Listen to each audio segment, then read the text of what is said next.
Bonjour à tout le monde, bienvenue dans cette capsule vidéo qui va vous expliquer un petit peu la correction de l'exercice complémentaire donc sur l'énergie cinétique. Donc nous avions cette situation, donc un camion, un accident entre un camion donc, et un scooter, et le scooter a été excessivement détruit, et dans les données il était marqué qu'il roulait à 10 km/h, ce qui est quand même très faible en vitesse, donc on imagine qu'il a peu d'énergie cinétique, et il fallait donc expliquer d'où pouvaient venir ces dégâts. Donc l'idée de départ c'était de déjà pouvoir calculer cette énergie cinétique en rappelant la formule. Donc on faisait 0,5 multiplié par la masse du véhicule et la vitesse au carré. Donc en joules pour l'énergie cinétique, en kilogrammes pour la masse et en mètres par seconde pour la vitesse. Et donc on va appliquer cette formule en fait aux deux véhicules. On va commencer par le scooter. Donc déjà, la vitesse de 10 km/h ne correspond pas au mètre par seconde ici donc de la formule. Donc on va les convertir. Comme on l'a vu en classe, deux étapes.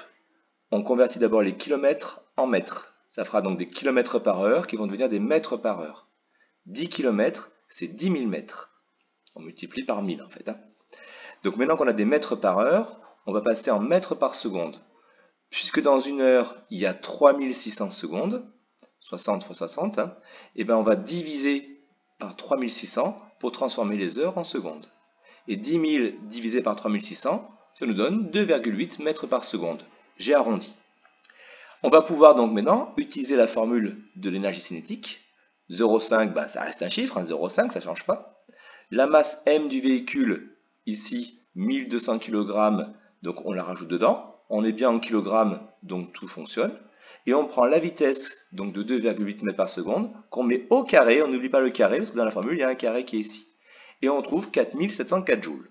Ce qui n'est pas énorme, effectivement, ce n'est pas une grosse énergie en tant que telle. Faisons le même calcul maintenant pour le camion. Alors, pour le camion, on a donc toujours sa vitesse en km par heure, 110. Donc il faut transformer avec les deux étapes, d'abord en mètres par heure et ensuite en mètres par seconde. Donc 110 000 mètres par heure. On divise par 3600 pour passer en mètres par seconde et on trouve 30,6. D'ailleurs, j'ai oublié ici le par. Voilà. La masse du camion, attention, elle n'est pas en kilogrammes. On voit en haut qu'ici elle était en grammes, et dans la formule, il nous faut une masse en kilogrammes. Donc 2 millions de grammes, ça fait 2000 kg. Et on injecte maintenant les chiffres dans la formule. Le 0,5 ne bouge pas. Le 2000, c'est la masse en kilogrammes. Et le 30,6 mètres par seconde vient ici à la place du V de la formule, avec le carré qui est au-dessus. Quand on fait le calcul, on trouve 936 360 joules. Et là, on s'aperçoit qu'on a une énergie cinétique qui est vraiment énorme.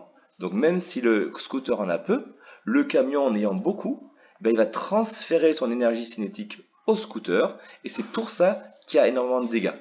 Ce qui veut dire que sur la route, quand soi-même on est prudent, c'est une chose, donc effectivement on ne va pas rouler vite, on n'aura pas beaucoup d'énergie, donc pas de dégâts, sauf qu'on n'est pas tout seul sur la route, il y a aussi les autres, donc il faut y penser, il faut donc redoubler de prudence par rapport à ça. La deuxième question était pourquoi y a-t-il ici un pare-brise abîmé? D'où ça peut venir? Donc il y a plusieurs explications. Une des explications pouvait être que le conducteur a peut-être oublié de mettre sa ceinture de sécurité et sa tête a peut-être frappé le pare-brise en l'abîmant.